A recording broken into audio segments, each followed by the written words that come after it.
কৃষ্ণায় কৃষ্ণ ভক্তায় তদ্ভক্তায় নমো নমঃ। লক্ষ্মী একটু খোল লাগাতে আসো লক্ষ্মী। আর সবাই কৃপা করে শুনুন, কেউ অনু দেবে না ফাটে, এই ফাটে চিৎকার করে উঠবে না। যার বাপ একদম মনে যাবে বসে থাকবে,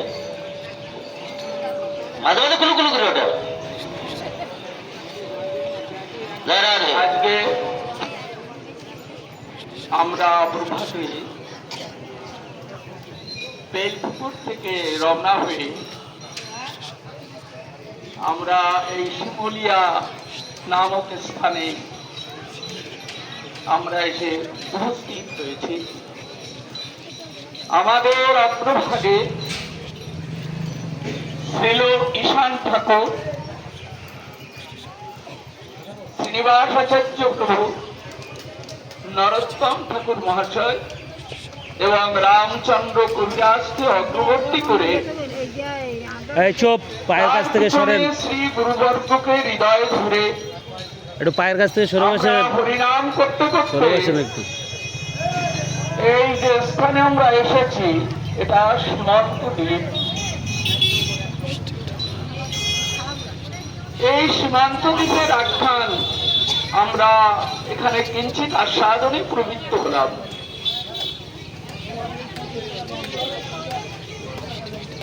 কালকে আমরা আস্বাদন করেছিলাম দ্বীপে যে বাবা ভোলানাথ কৈলাস পরিত্যাগ করে ওই দ্বীপে এসে ভজন করে মহাপ্রভুর সাক্ষাৎকার লাভ করে তিনি কৃতার্থ হয়েছিলেন। এই যে তিনি সব পরিত্যাগ করে হরিনাম করেই তিনি মহাপ্রভুর সাক্ষাৎকার লাভ করে কৃতার্থ হলেন। মহাপ্রভুর এই কৃপা শক্তি তাকে এমন করে বিভাবিত করলো যে তিনি এই হরিনাম করতে করতে আবার কৈলাসে ফিরে গেলেন। কৈলাসে ফিরে গিয়ে বাবা ভোলানাথ আর যে সমস্ত স্তব স্তুতি করতেন সব বন্ধ হয়ে গেল। এখন কৈলাসে গিয়ে নিরন্তর হরিনাম লাগালেন। হরিনাম, যে হরিনাম এই নদিয়া থেকে পেয়ে গেছেন, মহাপ্রভুকে দর্শন করে হৃদয়ের যে কিঞ্চিত মালিন্য থাকলেও ছিল, কেননা তিনি তো ভগবত দর্শন এর আগে লাভ করতে পারেন। তো ভগবত দর্শন এবং মহাপ্রভুর অপার করুণায় আর এই হরিনাম সংকীর্তনের দ্বারা তাকে দর্শন পাওয়ায় বাবা ভোলানাথের দৃঢ় বিশ্বাস হয়ে গেল, হরিনাম করলেই তাকে পাওয়া যায়, আর কিছুতে পাওয়া যায় না।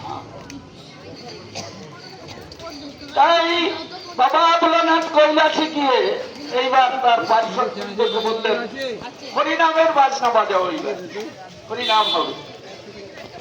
বাবা ভোলানাথ তখন খুব করতালে হরিনাম শুরু করে দিলেন।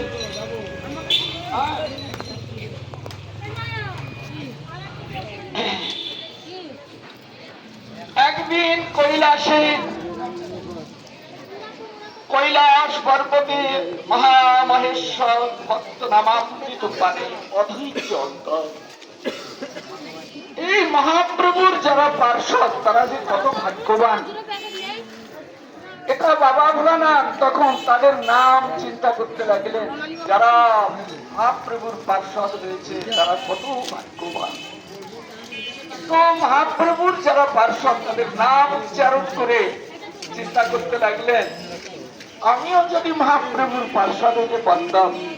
মহাপ্রভুর পার্ষদ হওয়ার জন্য তার হৃদয়টা এমন ভাবে প্রলুব্ধ হচ্ছে, মনে হচ্ছে আমি যদি তার পার্ষদ হতে পারতাম। কিন্তু কি করে হবো, তিনি না করলে তো আমি হতে পারবো না। তাই তার করুণা, তাই তার শুধু করুণা। সর্ব অবদানের সর্বভক্ত নদিয়ায় সেই সব নাম ব্যক্ত করি উচ্চরা। যারা নদিয়ায় মহাপ্রভুর সঙ্গে যারা প্রভুর পার্ষদ হয়ে বাবা ভোলানাথ দর্শন করলেন, তাদের মধ্যে দেখলেন সমস্ত অবতারের পার্শ্বদ, যত অবতারের যত পার্শ্বদ সব মহাপ্রভুর পার্শ্বদে, আর সবাই হরিনামামৃত আস্বাদনে নিত্য গীত কীর্তন করে চলেছে। কতই না মধুর, মধুরও মধুরও। আত্মভরা গায়ে প্রভু ভক্তের মহিমা পঞ্চমুখে, সর্বাঙ্গে পুলকিয়ায় ফলে সুখে।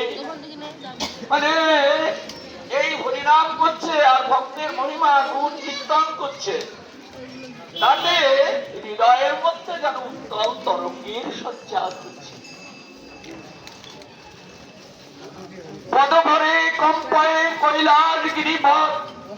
এখন তার এই যে নামামৃত আস্বাদন করছেন, হরিনাম শুধু এই দাঁড়িয়ে দাঁড়িয়ে করলেই হৃদয়ের আনন্দটা পূর্ণরূপে প্রকাশিত হয় না।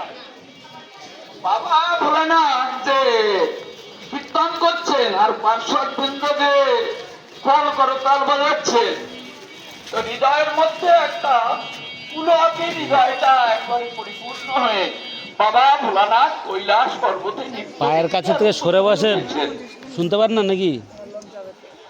কৈলাস পর্বতে বাবা ভোলানাথ নৃত্য করছেন আর হরিনাম করছেন। হ্যাঁ, দেখুন কৈলাস এবার হরিনাম হচ্ছে। দেখি কৈলাসে বাবা ভোলানাথ হরিনাম করছেন। আপনারা একটু হরিনাম করুন। বাবা ভোলানাথ এখন কৈলাসে হরিনাম করছেন, হরিনাম হচ্ছে কৈলাসে।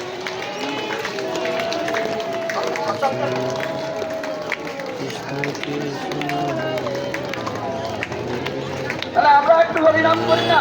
হ্যাঁ, হরে কৃষ্ণ হরে কৃষ্ণ কৃষ্ণ কৃষ্ণ হরে